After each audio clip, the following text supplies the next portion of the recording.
Alright, I'm going to show you how to turn off call forwarding on your Samsung Galaxy phone. First, we're going to go to the phone app. And then once you're in the phone app, look for those three dots here.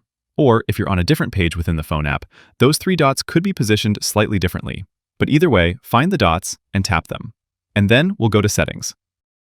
Once you enter Settings, scroll down to Supplementary Services. And there we'll have a menu for call forwarding, so we'll go there. And here you can set all the call forwarding rules for different scenarios, whether it's always forward or forward when not answered. Mine is currently not set up, but if you have these turned on, here's where you could turn them off. Another way to do this, if you're having issues with those menus, would be through the keypad.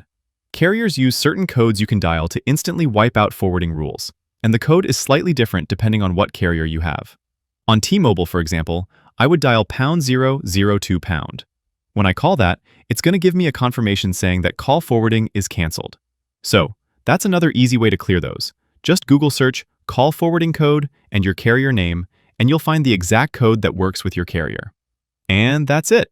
Click the like button if this helped, and subscribe for more easy guides like this. Thanks all, until next time.